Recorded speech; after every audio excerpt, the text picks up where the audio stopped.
have done a lot. And it's funny because whenever people ask me, can women do it all? I'm like, yeah, I have seen women do it all. That's not even a question. It's a fact. Women have been doing it all. Mm. But can women have it all? That's a different question, right? Like I've seen women in my life doing it all, but not having it all.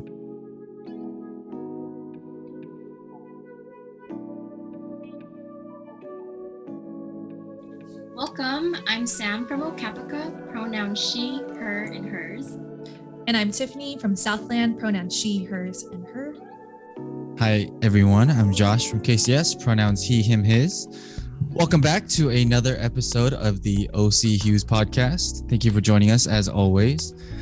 This episode, we have another special guest. This individual has been the student body president at Norco College, then went to Berkeley and graduated with her master's at the Harvard Extension, then served as a district representative in the California State Senate, then an immigration specialist at the United States House of Representatives.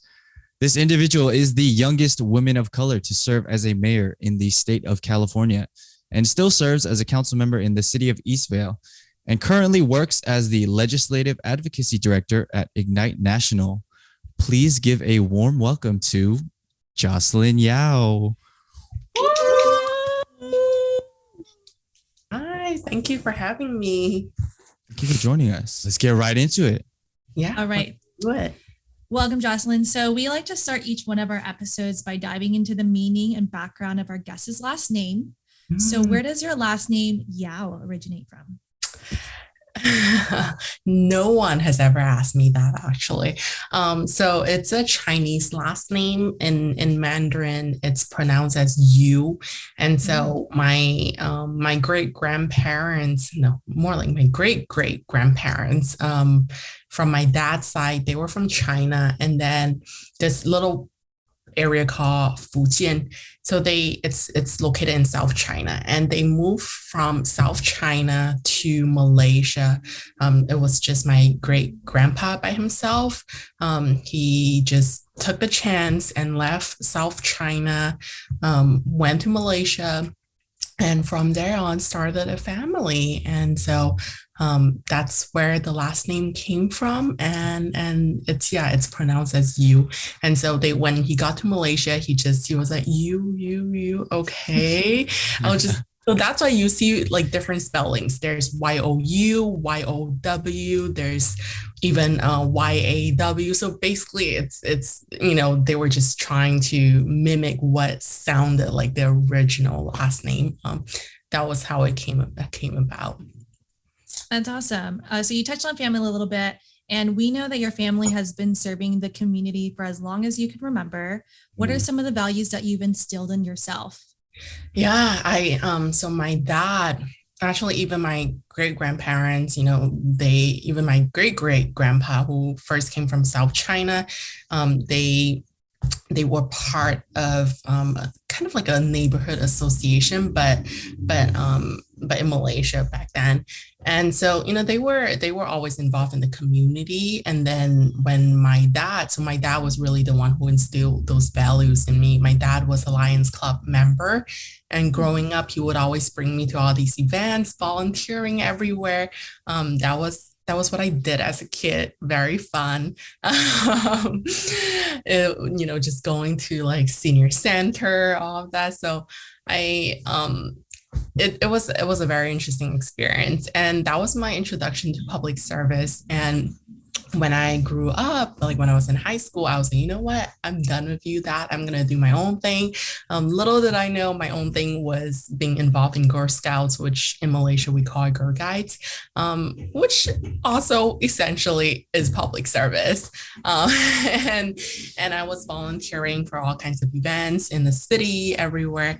And so that really, even though I was trying to be independent and rebellious, public service found its way back to my life. And when I moved back to the United States at the age of 16, I didn't know anyone because I left when I was very little, like when I was around 2 years old. So I didn't know anyone in the United States. And I just start volunteering for everyone. I remember I was at college and freshman year, and I told everyone, I asked everyone, I was like, do you need volunteers? Like, is there anything I can help with? Any organization? I was one of those kids. And they were like, yeah, actually. So I remember one of my first events was volunteering at like a 5K run or something along that line at a park. And then next thing I know, they were like, well, you should like check out student government. They need help with events. And I was like, oh, sure. Which, by the way, did not know what a student government was, but I was just events. Okay, volunteering. Okay, check. And that was how I got introduced to student government. And yeah, and I continue, my public service. I call it adventure really because I didn't even know what I was signing up for. And now it's just part of my life. Like I really enjoy, being out there. Even now on council, I always tell people I do not enjoy those long meetings.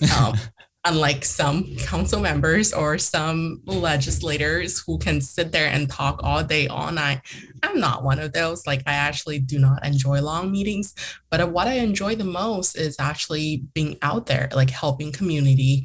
For instance, one of my projects is building little libraries. And so the students are the ones building it, but I help them install little libraries across the city. So now in the city of Eastvale, we already have over 20 little libraries installed. And we're going to install, actually tomorrow, we're going to install another 4. And then in a few weekends, I'm going to install another 2 of them. So that's what I do during my free time. I just go around installing little libraries, picking up trash. Yeah, that's what I actually enjoy the most, not the long meetings, which I hope I don't get into trouble by saying that. But yeah. No, so it sounds like you're active in politics from the local to the state and even the national level. And you even touched on Eastvale, which leads me into my next question. I'm from Eastvale. My parents still currently live there. Yes, I am. Oh, so it was huge. I remember when you were announced as mayor. And I remember my dad, he's not very involved in politics, but I remember him saying like, wow, she's so young. She's so accomplished. And I think we're around the same age. And I was like, it's another person to be compared to. No pressure. No, your resume, even your introduction, I was like, wow, she's so well-versed. She's like involved in everything. And speaking to you and seeing that you're so active in our community, like it just really speaks to how amazing you are. And so you're mayor. So was that always the goal to become mayor of Eastvale? How did it come about? No. So in the city of Eastvale, actually, we don't elect our mayor. We kind of go on a rotational basis. So I ran for city council, but then it also depends on your colleagues, right? Like your colleagues have to vote for you to become the mayor. And so I got elected to council in 2018. And I became the mayor in 2020. So getting elected to council probably means you'll serve as the mayor at one point or another. But again, it's not always a guarantee. But it was part of the plan in a way, because you eventually, hopefully, with your colleagues' approval, you will be voted as the mayor by your colleagues. But yeah, and I can share a little bit about why I ran for office if that's okay with you guys. And yeah, I have a very active little one. No worries. Like I said, I was never involved in politics. I don't know about you all, but like Asian parents, we don't talk about politics. It's so weird. I remember my first year at college, and I would go over to my friend's house, and I would go over for dinner or lunch or whatever, like just going over, meeting people, and then their parents would be like, "So Jocelyn, what do you think about this?" I'm like, are you really asking me about like my opinion about like US politics? And it felt so weird talking about politics at the dining table, because we never ever we still don't do that now. It was very weird, and especially for my parents. My mom was a refugee from Vietnam, and my dad as an immigrant from Malaysia. They perceive politicians as corrupted, and yes, buddy. And especially for my mom coming from a communist country, fleeing a communist country, um, politics was just never like she felt betrayed by her home country, right? And then coming into the United States, nobody really took API voting blocks seriously. I would say until recently that has changed a little bit, but it was not the case. And so we never talk about politics. But when I went to college, I didn't have a car back then. And for anyone who knows anything about the Inland Empire, it's really hard to get around without a car. It's almost impossible to get around without a car. And so I had to take, and also for context, I started college right after recession. And so there were barely any classes, but I needed to get out within like 2.5 years. Like I wanted to transfer because the longer you stay there, the more expensive it gets. And we all know that. And so I was like, I need to get out like ASAP. So what I ended up having to do was that I had to take the bus to another campus for 2.5 hours. Like the bus, its RTA would take 2.5 hours each way to get to RCC, Riverside City College campus. And so I would spend 5 hours on the bus. And at first it didn't really bother me, but then I remember it was April and it was pouring, raining. And that was when it really bothered me. I was like waiting in the rain. I was like, oh my goodness, like why? And I started asking all these questions, like why? Why is it that I have to take a 2.5 hour each way bus just to take that one class, just so that I could graduate on time? Not even early. I wasn't even trying to graduate early. I was just trying to graduate on time. And I started, 2.5 hours, it's a long ride. I started going on my phone, looking up like, all these, I was like, who's making these decisions, who's serving on local school board, who's serving on the college board of trustee. And that's when I found out, I was like, oh my goodness, there's these people making these decisions affecting our bus route, affecting public transit, affecting classes budget, affecting, how classes are being distributed, all of that. And so I was like, I remember telling myself, I'm going to come back and run for one of these seats. And that was what year was that? That was 2012. That was 2012. And so I got more involved. That was also the time when I got more involved in student government, and that's when I ran for student body president, and then transferred to Berkeley. And I remember telling everyone, I'm going to come back and run for my hometown. Like I'm going to come back and run for a seat in my hometown. And people thought I was crazy because I was like 19 years old back then. And but there was this one person who took me seriously. Her name was Sarah. She's actually the CEO of Ignite, which is where I work right now. Full circle moment. Yep. She was the only one who took me seriously, and she connected me with folks, taught me how to fundraise, all of that stuff. And so fast forward 2018, finally ran, and here I am on city council. But yeah, that was really what planted the seed. That was 2012, a really rough bus ride, pouring. I remember vividly that day. It was just one of those days that like it stays in your head. I remember carrying this pink or purple umbrella. I can't even remember pink or purple, but it's a Paris umbrella that my mom got for me. It was a gift, and I remember carrying the umbrella and feeling so pissed. And I was just like, I'm gonna like, yeah. So anyway, that was how it started. Because my family was never into politics, like many Asian families, like many immigrants. That was just not the case.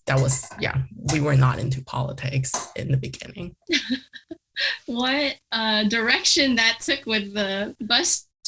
Yeah, and everything. Yeah, one bus ride. One bus ride changed your life, and the rest is history, and many more things to look forward to. And I think that's really inspirational. And with you being an inspirational woman, this month is actually it's Women's History Month. It is. Yeah. Yes. So we wanted to know, who are some of the women that have inspired you or have impacted you directly? Yeah, definitely my mom. Mhm. Um, always like I've always looked up to my mom like growing up because my dad worked a lot, like a lot. I rarely saw him, but it was my mom who also was working. And in addition to that, we know how moms are.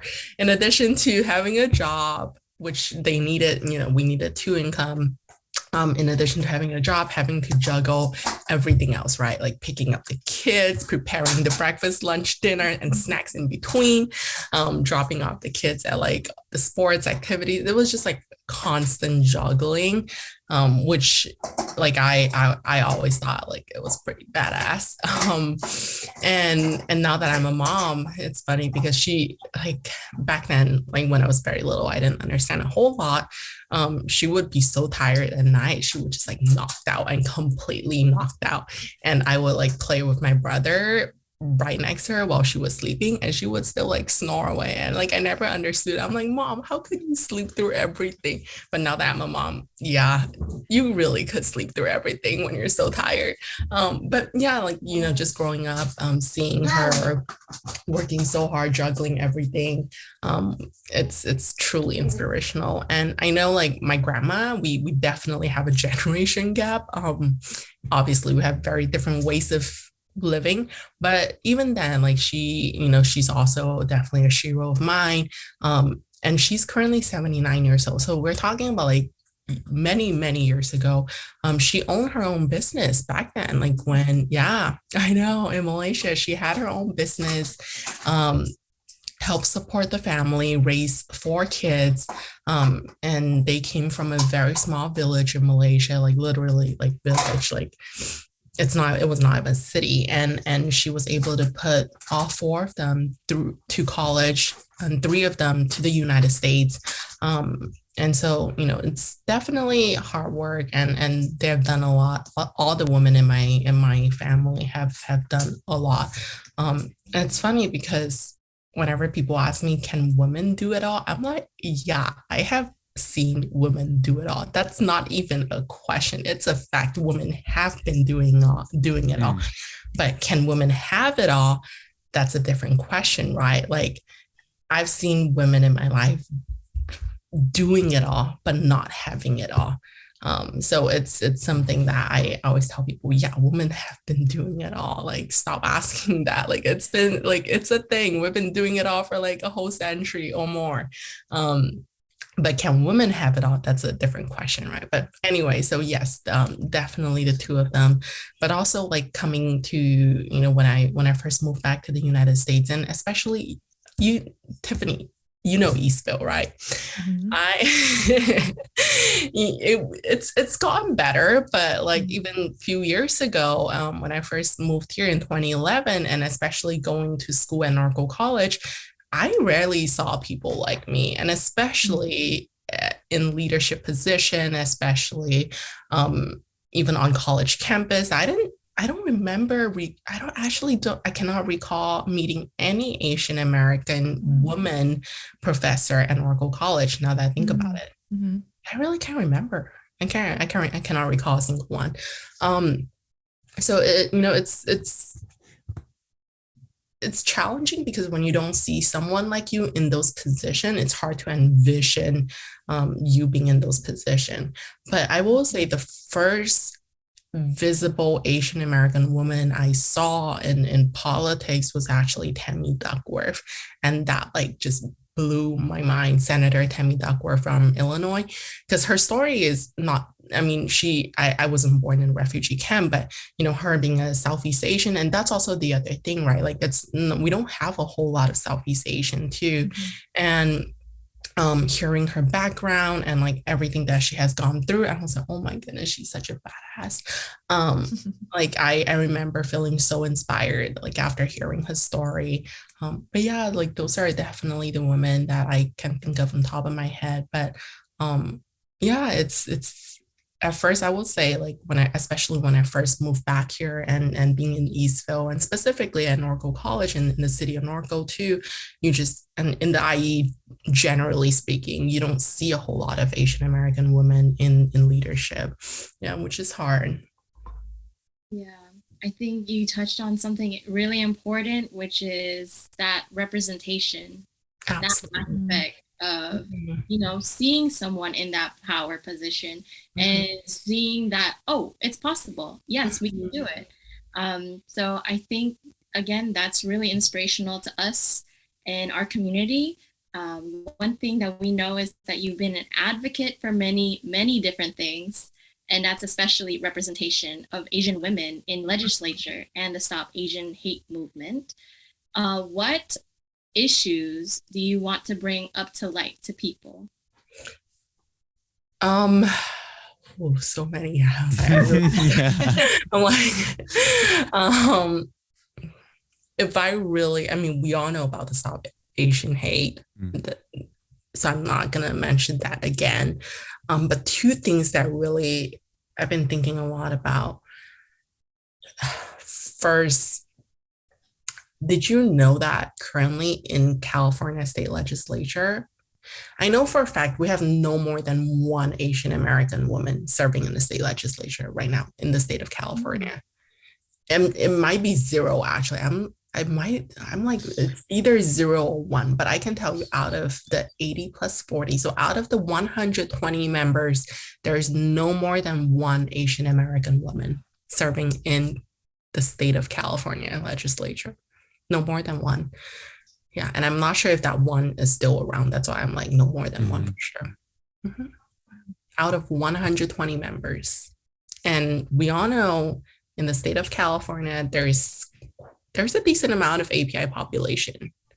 I believe we are the second largest, if not the largest. It's either in New York or us. We're like the top two. And yet there's no more than one Asian American woman serving in the state legislature. A lot of people do not know this. And so which is why I one of my passion, I unfortunately don't have the time for it right now, especially with the little one, but something that I was really involved in was the CYD API caucus. And Josh, you probably know about them. Yeah, so I was the vice chair of CYD API caucus, and what we really focused on was electing more API, and specifically more API women to all positions, because we believe in building the bench, right? Like you have oftentimes you start from somewhere, although not always the case, and you don't have to, but oftentimes people usually start from local seats and then they run for a state after that, right? So we that was one of my focus before I had Kaden. And it still is. It's just that I can't dedicate all my time to it. But that was one of my focus. One of my focuses is to elect more API women to all seats across the state. It is very unfortunate. We don't have more than one. And I'm not even sure if that one is still there. I'm trying to think, but I'll probably have to follow up with y'all. And then the second thing is just making sure that Asian American history is included in our K through 12 curriculum. I am so annoyed. Like, oh, I can't. Like, I didn't even learn about Asian American history until I got to Berkeley. And I'm not very proud of this, but it was not my intention to take an Asian American history class.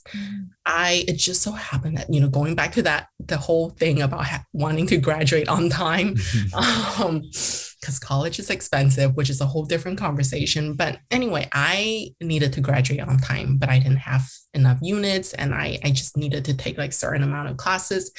And so I was looking at, a list of available classes, and Asian American Studies, had a whole bunch of classes that were available.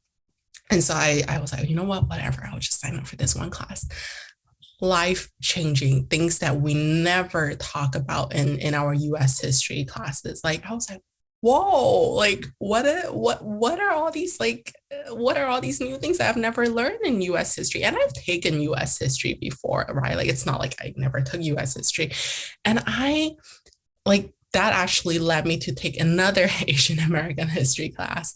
But that was my thing. Like that was my story, is that I didn't actually get to learn about Asian American history until my junior year of college. And that's only because I had the privilege, and also let's be real, like I had the privilege of going to UC Berkeley, and we know not all colleges have an Asian American Studies department.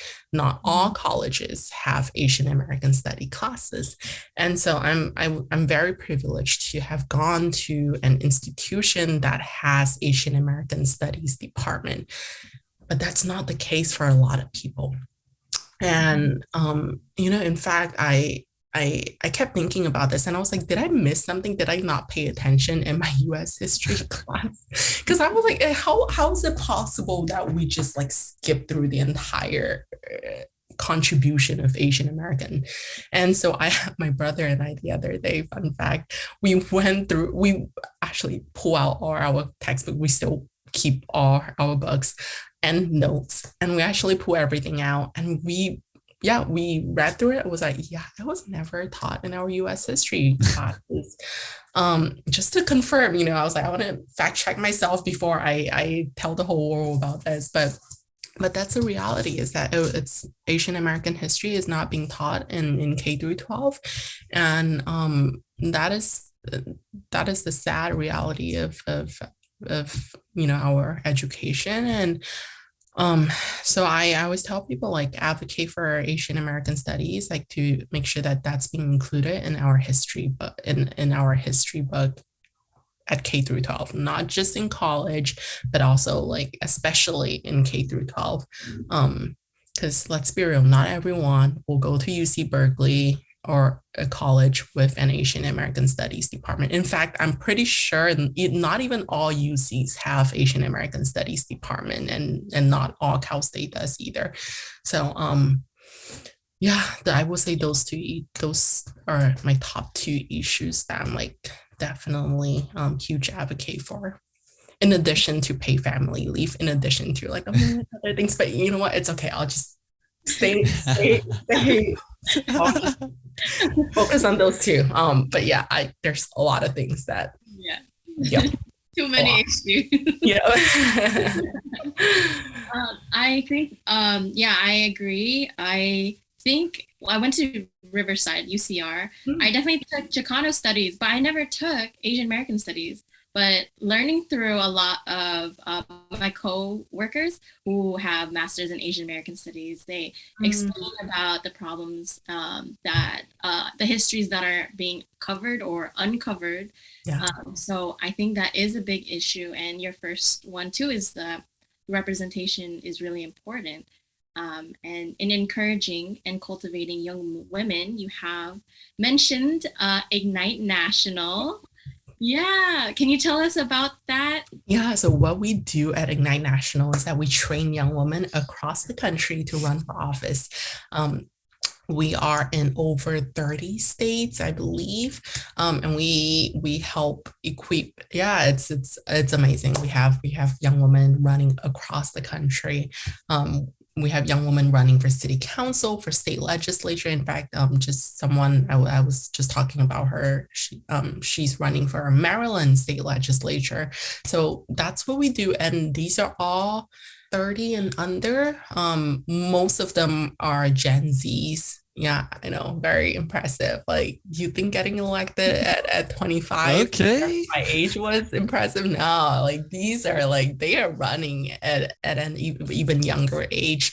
But that's what we do, and I love my job. So specifically, what I do is that I'm the legislative advocacy director. And I train them on legislative process, and then also I bring them to state capitals and also in Washington, D.C. to advocate for bills that will help advance women's rights. So that's what I do. So quite a bit of traveling across the country. That's before the pandemic. Things obviously have shifted a little bit because of the pandemic, but as things are reopening, I'll be out there again traveling with my little one this time around. So it will be fun. Yep. Don't ask me how that's gonna go. I have no idea, and I don't even want to think about it. But it will be fun. Thank you for sharing. Well, I knew you're from Eastvale and we worked on Dave Min's campaign together, but because you had baby Caden at the time, we didn't really get to talk as much and connect. And like me doing the research with the team on you was like, wow, she's insane in a very good way. Like she's done so much. And it was like, no one gave you that space to even let you do what you do best, which kind of sucked because it was always, from even though there's a chain of command, I wish there was more feedback given from you that was taken seriously from the team that we were on before, so we could really do something more special for the AAPI community. And then hearing you're from Eastvale, I was like, dang, I grew up in the Inland Empire. I also had that day where not a bus ride, but Mama said walk home, and it was a thunderstorm, and I had a windbreaker and cargo shorts on, and I walked 2 miles home, drenched, a little bit of crying. I was like, something's gotta change. And it starts now. Like, where from the IE? Which part of the IE? I was from Marietta, so it was. I remember, yeah, you did. Yeah, not a lot of APIs. So, like the representation thing was a huge thing that I wish I could have seen. But now you're here. Yeah, no, especially Marietta, like the further inland you go, like the less API you see. Yeah. I mean, it's cool, but I just, it is what it is now. But we want to pick your brain on more of the political expertise. There's been a huge wave of API voter turnout since the 2018 midterm elections, as we saw, and even going further into the 2020 presidential elections. What are some of the things that attributed to that? Oh, I think people are just finally like paying attention to the API voting blog. Gosh, like that took them long enough. And that goes to both parties. Like you're finally seeing all these job advertisement for I don't know if y'all follow any of the job ads, but like, I'm finally seeing like DCCC, which is the Democratic Congressional Campaign Committees. Even the DCCC, like I remember back then there wasn't a whole lot of jobs targeting the API community. So like, for instance, now the campaigns are hiring API consultants. They're hiring API field rep person. They're hiring API outreach folks. And they're also looking for folks who are bilingual, trilingual, and to really do outreach in the API community. But that was not the case. Like even 5 years ago, that wasn't the case. And we're finally seeing that, folks are paying attention to the API community. Folks are finally realizing the power of the API community. And but we still have a long way to go. I mean, I'll give, I'm in the IE. I'll use IE as an example. Here in the city of Eastvale, we have almost 30% of API population, I think around 28%, but which is quite significant. Yeah. But for the voter handbook, I believe voter handbook, we do have Mandarin option if you request for Mandarin. And by the way, in Eastvale, the biggest chunk of API population, it's Chinese and then Vietnamese. But when it comes to the actual voting, the ballot, there's no Mandarin available. Like you cannot request for a Mandarin ballot. Yeah, it's only English and Spanish. Yeah. And so what I did when I ran for office in 2018 was that I went door to door. I taught them how to vote. Like these were folks who have never voted. I taught them how to vote. I had to translate everything for them on the ballot. Well, they usually know president. Well, 2018, there was no, what was, they knew governor, but like when you talk about like controller, they were like, what is a controller? And then even like certain like local positions, like I had to translate everything for them. But yeah, that was not an option. That still was not an option.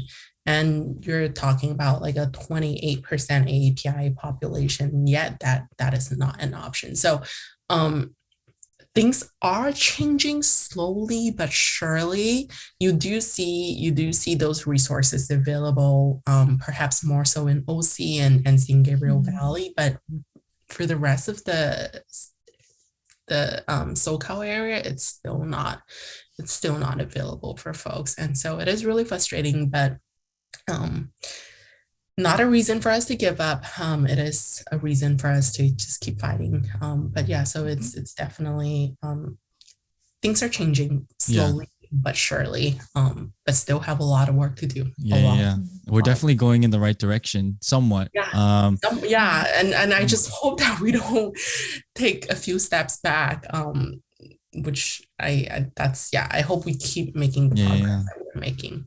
It's hard. I don't think people really understand how difficult it is to translate for our communities, and then explaining a whole new concept of politics within that. I was like, how do you expect me or someone like yourself to do that for thousands of people? I was like, I may not be as qualified, but I'll do my best. Yeah, I know, Josh. Like, I don't think people realize how difficult it is to translate. Like, it's not. I mean, there's a reason why people are getting paid to be a translator. It's a tough job. Like, I mean, even for me, Mandarin is it's actually my first language. But even then, it's hard. Like, it's very, very hard to translate things, especially between English and Mandarin. And also, like, I'm sure a lot of other API languages. Also, because we don't use alphabets, y'all. Like, we don't. It's a whole different system. Like, it's not like, I can just like switch, the pronunciation. I have to switch the character. I have to switch the words, the sentence structure, how things are written, like everything. And I just, it's speaking of which, I studied abroad in China back when I was in college, and I went with a group of my American friends.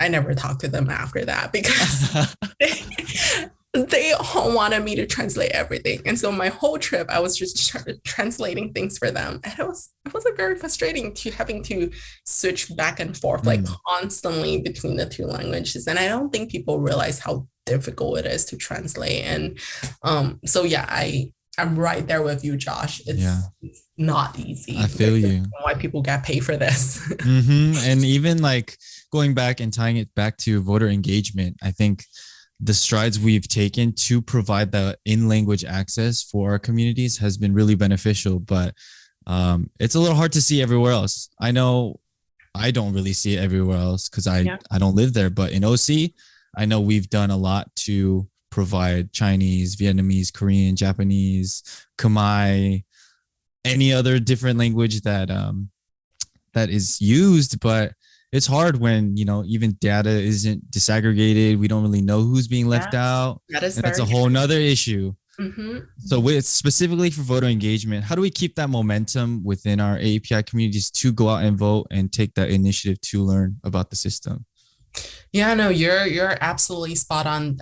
You brought up a really good point about data disaggregation too. That's a whole different conversation, but it's so crucial that that's something that we need to do. It's because then we're leaving out many other communities who are not being highlighted, not being represented. And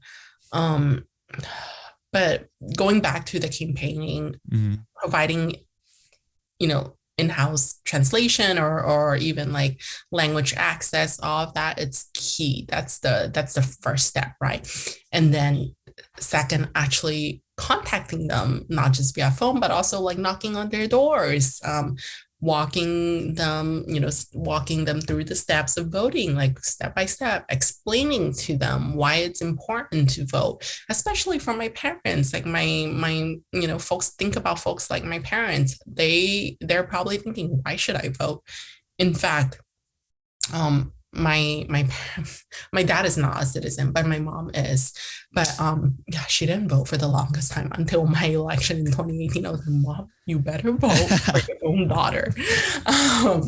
So she voted for her own daughter. But like for her, she's just like, why, like what's the importance of voting anyway? Because for her, the trauma that she went through, the experience that she went through in Vietnam, like she was like, why, like it doesn't even matter anyway. So you gotta explain to folks like why their voice matter and the importance of voting. And also the very sad reality is that if we don't vote, politicians are never going to take us seriously. Like they're just going to ignore us, while they're like, well, like why should we reach out to them? Because it doesn't matter anyway. So it's really important that we drill that message, we emphasize the importance of voting. And not only that, and not only during election year, but also like throughout the year, like talk about issues that matter to us, like what you're all doing, but also like think about folks who might not know English, like how can they access those information. So yeah, just a lot of work, a lot of things to do, a lot of resources that are needed, a lot of money, a lot of time. Yeah, it's definitely a lot of work. No, for sure. but like you said earlier, I mean, now that 2018 and 2020 happened, they know we have, yes, we can make moves like for them, and then we can still get our voices heard. We can fight for the issues that we care about. Vote for politicians that will advocate for us and the issues we care about is something that I hope continues and becomes even more substantial. And like I said, we saw voter engagement increasing because of the accessibility to candidate information and the focused outreach to each AAPI community. I wanted to pivot more to community engagement. Like you discussed or mentioned the Stop Asian Hate. And we saw a lot of Asian hate incidents and attacks showing up and showing how people really felt about our communities. How can civic engagement be used to reduce that stigma and the actual hate incidents? Going back to what I said about having Asian American history being introduced in K through 12 curriculum, I think that's crucial, because the reality is that we've been here for over a century. Hundreds of years. Hundreds of years. But people still make the assumption that like,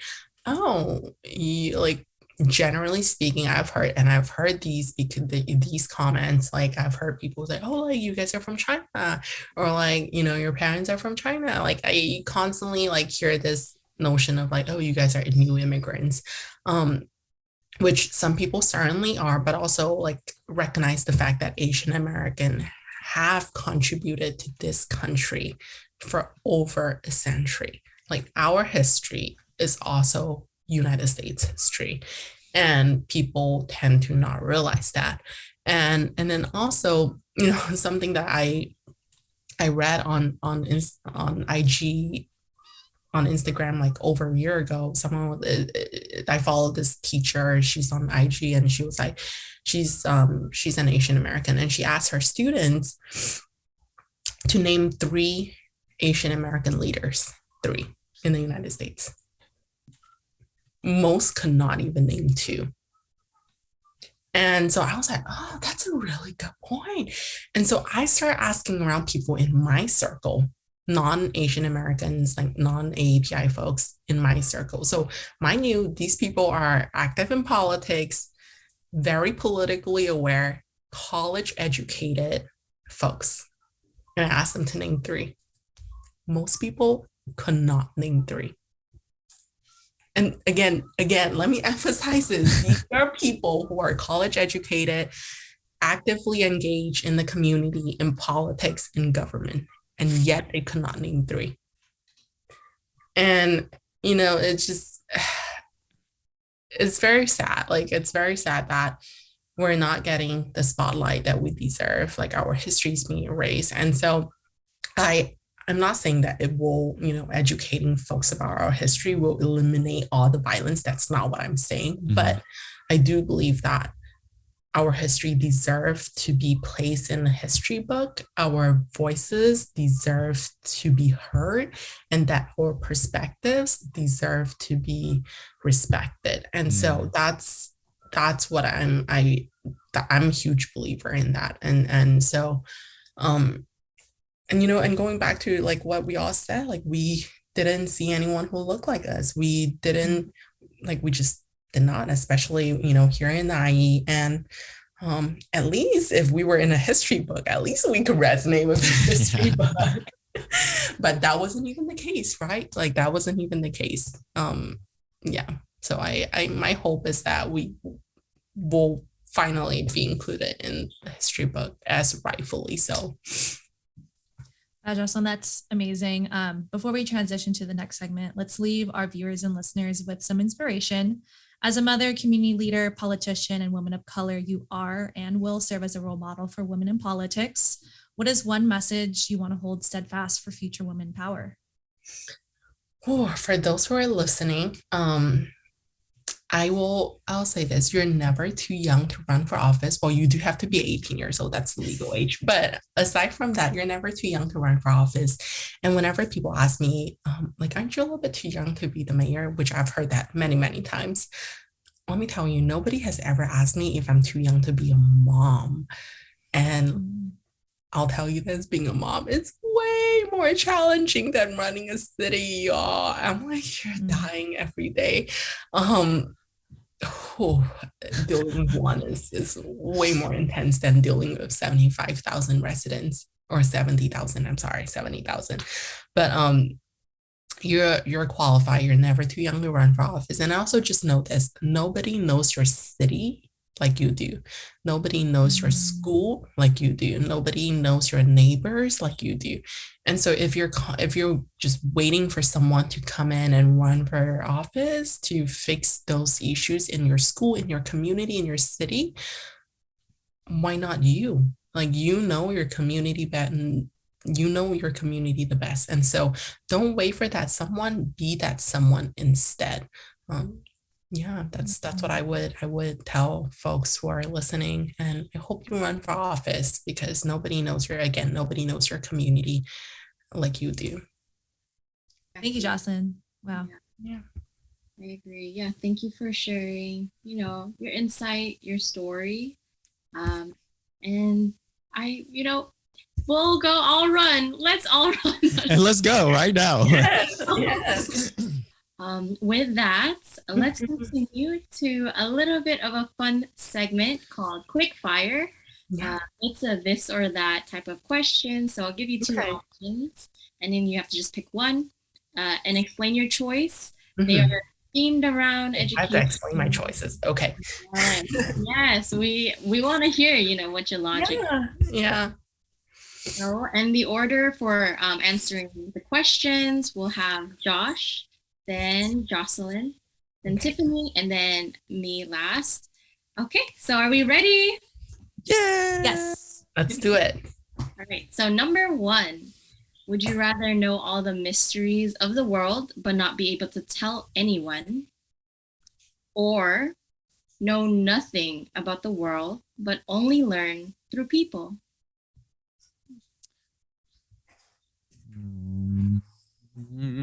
I would rather know all the mysteries of the world, but not be able to tell anyone. Because I think me, at this point in time, I have a lot of uncertainty and unanswered questions that I wish I knew, just about the world, just about why people are the way they are, why things are the way they are. Yeah. I'm selfish. I'm sorry. Yeah.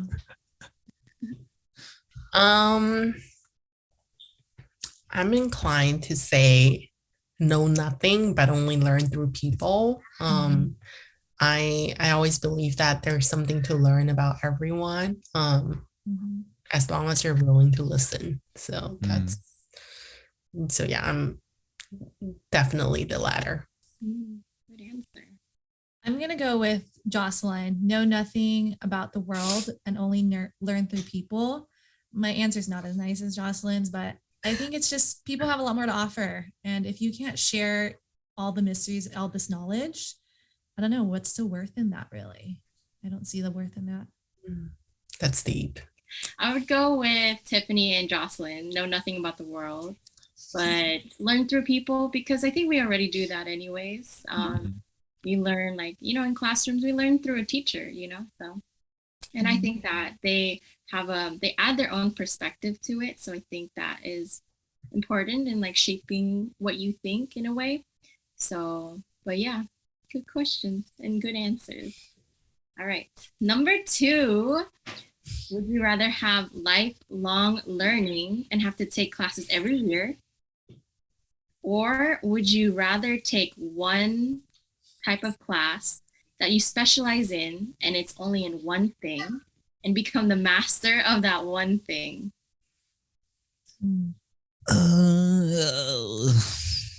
I would say lifelong learning and have to take classes every year. I think, not I think. I know myself well enough where that growth is always there. Growth can always happen and it should happen. I just have to take that initiative to do it. So being able to learn any and everything, what's not to love about that? Mm-hmm. Yeah, good answer. I'm right there with Josh. I would love to be a jack of all trades. How cool would that be to tell it to be able to tell folks, yeah, I know like a million things.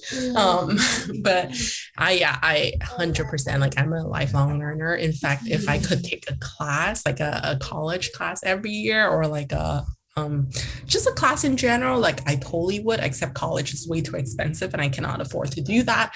But love doing that. Like I love taking classes. In fact, it's been on my list. Like I want to take woodworking class. I just haven't had the time because of my little one. But yeah, I would love to just learn about different things, different skill sets. 100%. I'm with Josh and Jocelyn on this one. The way I read into it though is if you're a master of one thing, you'd probably be bad at everything else. And I'd rather not have that. So I think I would do lifelong learning and be good at everything else, or be decent at least. Yeah, I agree. I think with the lifelong learning, I agree with that. I could take any class that I want, but same, I kind of agree that I hope, online, and you can do like pottery and like learn about all types of different like fields and really look at it in a broad perspective. I feel like it makes you more well-rounded in that way too. And I just think if you are only specializing in that one thing, you might be bored at the end. So, depending on how passionate you are about that one thing. And it's a lot of pressure to pick just one for the rest of your life. So, but yeah, all right. Question 3, would you rather teach for the rest of your life, or would you rather be a student for the rest of your life?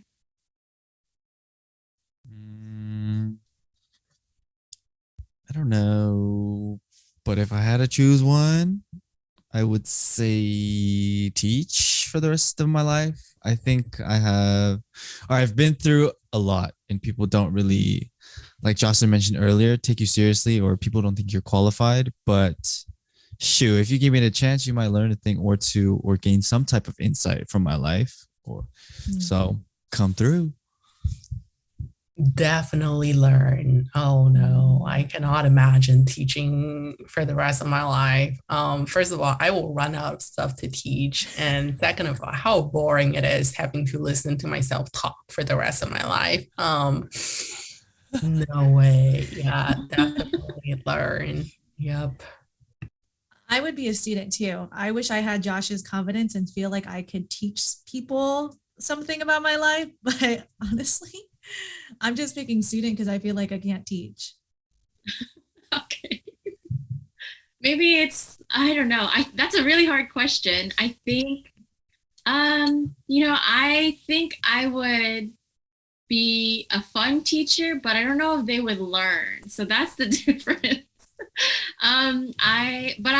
Also don't know if I would be good at teaching, because I feel like the way that teachers present things I don't know if I could present it in that same way. So I would pick student, but only because I feel like you kind of take a backseat approach with students, but I feel like the teacher is a really powerful position, and I would want someone to teach me to be a teacher if I could be a teacher. But yeah. All right. So number 4, would you rather have goals that are inspired by thoughts or goals inspired by people? Mm.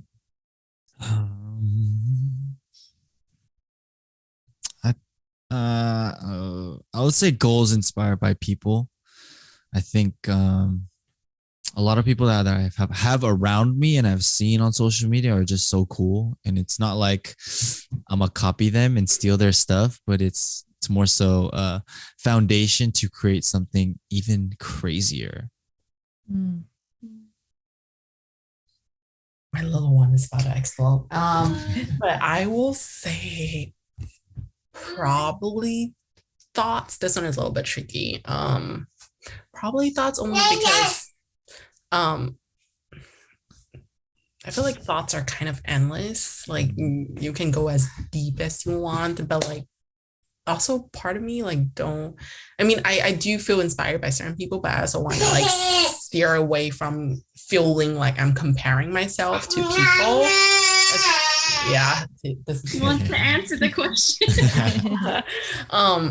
Especially like growing up in an Asian household, how like the Asian parents tend to compare you with like other folks. So I feel like I'm done with that, like I just want to like steer away from that and but yeah, that's where I'm at. I'm actually pretty torn on this one too. I was going to say goals inspired by people, but when Jocelyn brought up the comparison thing, I would assume that goals come with comparison. So I don't want to be compared to people. So I would go by thoughts.